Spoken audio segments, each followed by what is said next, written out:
The Künker team is honored that Lotte and Mark Salton entrusted us in their will, together with Stax Bowers, with the task of auctioning their coin collection, the Salton collection. After all, this is a collection built on the experience of generations of German coin dealers. This is Lotte and Mark Salton in their library in New York. They are the collectors behind the incredibly extensive and high-quality Salton collection. Both found their new home in New York. Both were born in Germany. They both lost relatives in the Shoah and could only save their own lives by fleeing. Mark Salton is not the man's original name. It's the name that he chose at the age of 32, when he embarked on his new life in the new world. Mark Salton was originally called Max Schlesinger. He was descended from a coin trading dynasty who operated the most important coin dealership in Germany, perhaps in all of Europe before the First World War, Leo Hamburger's coin dealership in Frankfurt. When Künker first began to catalog the Salton collection, the idea emerged to preface the coins with a short introduction outlining the role that the Hamburger and Schlesinger families played in the German coin trade. What started as a collection of material for a few pages of catalog text ended with a reworking of a previously unknown part of German numismatic history, complete with some brand new findings. This was due to the discovery of some never-before-seen sources, which enormously increase our knowledge about the origins of the Frankfurt coin trade. In fact, 4 members of the Hamburger and Schlesinger families left their memories behind. Through them, we are able to experience 200 years of German history from the perspective of one Jewish family. Here, young Josef Hamburger watches the French forces withdraw from the burning town of Hanau. Here, 13-year-old Adolf Hamburger worries about his bar mitzvah because the new railway is threatening to drive his father's business into bankruptcy. And Sophie Hamburger takes us with her into the parlor where the girls are getting ready for the Mainz Carnival at the turn of the century. And so, quite incidentally, these memoirs answer many of the questions that our previous sources couldn't, namely all of these why questions.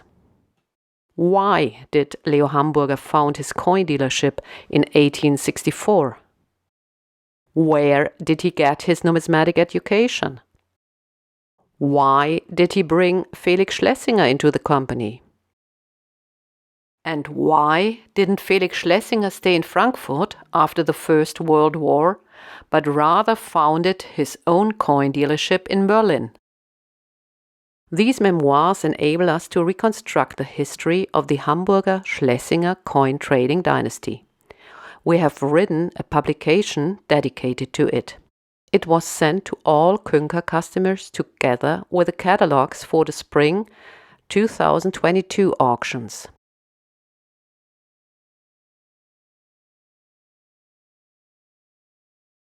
We can trace the origins of the Hamburger family back to the Jewish ghetto of Hanau, where Loeb Hamburger worked as a court factor at the turn of the 19th century. Loeb Hamburger had 3 sons, whom he provided with an excellent education. Josef trained as a wholesaler. Jakob was sent to the rabbinical college in Würzburg, and Julius studied law in Marburg. After their respective marriages, Josef and Jakob opened a wholesale business together in Hanau. Their business boomed until the new railway spoiled things for them. Now, Hanau's retailers prefer to buy their goods in the nearby city of Frankfurt, which meant that money was in short supply in the 2 households of Josef and Jakob Hamburger. As a result, Joseph couldn't afford to pay an apprenticeship premium for his eldest son, Leo. But Leo was in luck. A family friend arranged an apprenticeship for him free of charge at a bank in Munich. The bank was owned by Samson Oberndorfer. His company also operated several profitable coin dealerships, including in Vienna and Munich. It was there that Leo Hamburger learned about the coin trade from scratch. Leo was a quick learner, and in 1863 he was able to open his own coin dealership in Frankfurt. This dealership was profitable and therefore able to support more than one family. Other family members earned their money there too. Leo Hamburger the younger, Jakob's only son, was especially gifted. In 1875, Leo Hamburger the elder made him his partner. The Frankfurt auction house experienced its heyday as the coin dealership L&L Hamburger. From 1889 onward, it held regular auctions, selling collections that are still known to this day. The collection of Prince Alexander of Hesse, the so-called rarity cabinet of Swiss industrial magnate and politician Hans Wunderli von Muralt, the Silesian coins of Baron Hugo von Saur-Majelc, and of course, the coin collection of silk manufacturer Ercoleniecki. In 1902, Leo Hamburger the elder died, and Leo Hamburger the younger took over the coin dealership. 2 years later, he lost his only son Siegmund to suicide. Leo Hamburger was then faced with the problem of who should replace him as manager of his coin dealership when he himself became too old to run the business. Ludwig Grödel, the husband of his younger daughter, showed no interest. And Charlotte, his eldest daughter, had married David Nussbaum, an artist who had no head for business. And so Leo Hamburger took the son of his sister Röschen into his home. 6 years earlier, Röschen had lost her husband and thus the provider for her family. Leo Hamburger's offer was therefore a golden opportunity for Felix. He was able to establish himself in the coin trade, thereby securing a profession that enabled him to start a family. The capital he needed was provided in the form of his new bride's dowry. Hedwig, said bride, came from a wealthy Munich family, the Feuchtwangers. She was not only the cousin of famous writer Leon Feuchtwanger, she was also related to Leo Hamburger's wife Meta. Hedwig and Felix married in 1911. In 1912, Leo Hamburger made Felix Schlesinger his partner. And then came the First World War.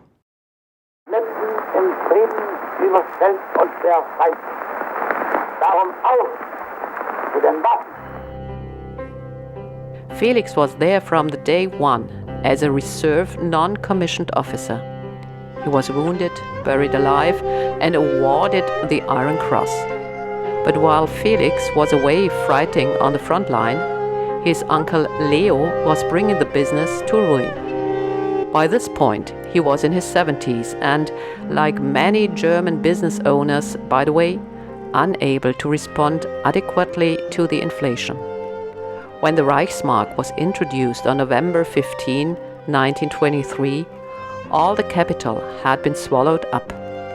It turned out that, despite everyone's best efforts, the coin dealership was no longer yielding enough money to support the many families who depended on it. Felix Schlesinger had family links to Berlin. His sister Sophie lived there with her husband David Diamant. David owned a thriving chocolate factory. He provided his brother-in-law Felix with the means to open his own coin dealership in Berlin in 1928. Felix Schlesinger's coin dealership quickly became well established in the booming city. Customers found an extensive inventory awaiting them at Bismarckstraße 9798.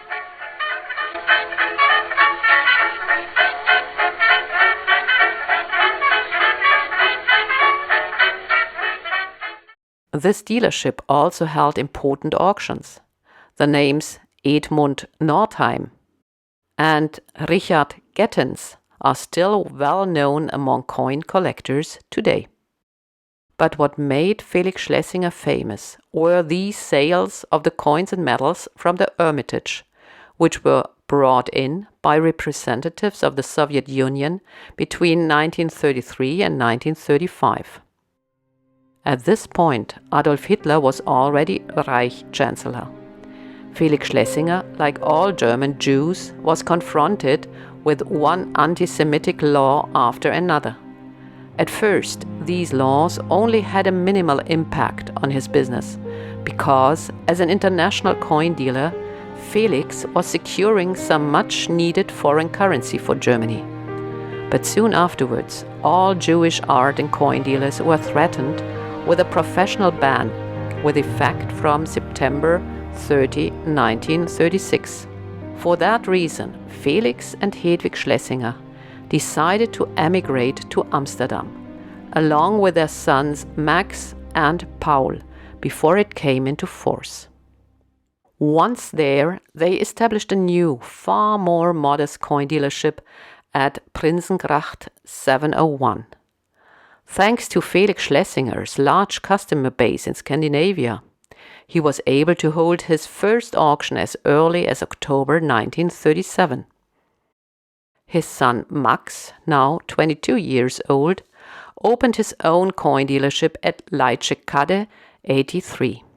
His first fixed-price list exclusively contained numismatic literature, which were probably the duplicates and surplus books from the family's own library, which he had been allowed to export from Germany. But on May 10, 1940, the German Wehrmacht invaded the Netherlands. Hitler installed a puppet government, which was already passing its first anti-Semitic laws by October 1940. As a result, in February 1941, the Dutch administration confiscated all gold coins from the stock of the Schlesinger's coin dealership. This octuple Rosen noble from the Dutch city of Kampen, produced around 1600, was definitely among the confiscated pieces. We know that Felix Schlesinger bought it in 1938 for 900 gulden. Today its value is estimated at 250,000 euros. It was just one of the 635 gold coins confiscated in February 1941. It escaped the melting pot. Mark Salton managed to recover it in the 1950s. The confiscation of the gold coins was just the beginning. In March 1943, Felix and Hedwig Schlesinger were deported, first to Westerbork concentration camp and then to the infamous Theresienstadt concentration camp. After that, the Nazis took them to Auschwitz, where they were both murdered in the gas chambers on October 25, 1944.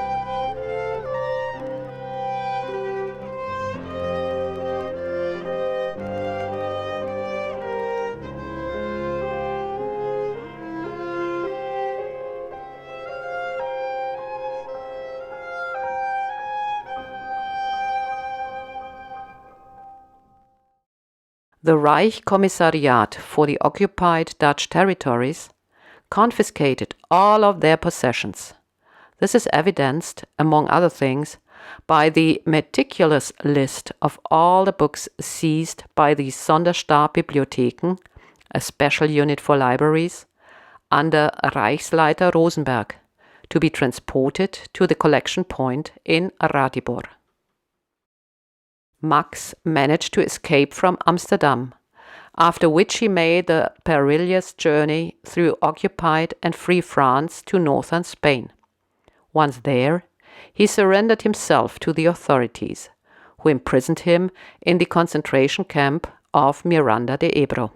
Max survived this ordeal too, though it cost many of his fellow prisoners their lives. After several months, he was freed by the Dutch embassy. He was sent to Lisbon, where he proved himself to be so valuable as an employee of the embassy that, after the war, he was awarded the Kruis van Verdienste for his service. In 1946, Max Schlesinger emigrated to the United States of America. In New York, he found a new home, an interesting job, and the great love of his life, Lotti Aronstein. Lotti Aronstein was also from Germany. She came from the countryside. Her father, Paul, had been a prosperous horse trader in the Westphalian town of Wünnenberg before the November pogroms, when the Nazis reduced him, once such an impressive man who had been awarded the Iron Cross in the First World War, to a wreck. In the fall of 1939, Paul Aronstein fled with his children, 15-year-old Lotti and 11-year-old Erich. At times separated from the father, the young girl managed the arduous journey to free France together with her brother. Several times they were captured and held in an internment camp. The children were reunited with their father at the foot of the Pyrenees, after which the Red Cross facilitated their departure to New York. On September 29, 1948, Lotti Aronstein and Max Schlesinger, now Mark Salton, were married.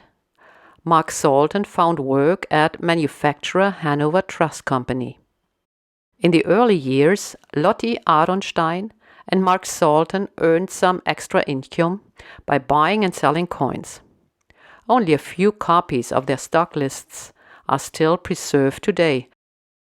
But soon the couple no longer had to worry about currying favor with buyers. Mark Salton rose up through the ranks to become a member of the management team, and his salary rose accordingly. So the couple kept all the coins in their stock and started building up an extensive collection too.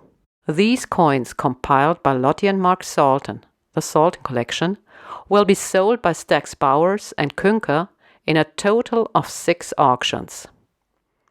The proceeds will be donated to 3 charitable organizations: the Anti-Defamation League, which stands against the discrimination and defamation of Jewish people; the American Society for Yad Vashem, which advances the mission of Israel's Yad Vashem Memorial; the Leo Baeck Institute, which documents the history and culture of German-speaking Jewry in particular, and whose archives provided us with 3 of the 4 documents that enabled us to reconstruct the history of the Hamburger and Schlesinger families.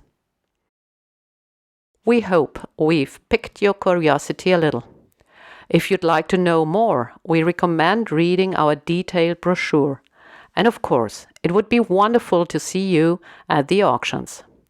The second part of the Salton collection, featuring European gold coins, will be auctioned on March 22, 2022. If you have any questions, please do not hesitate to contact us.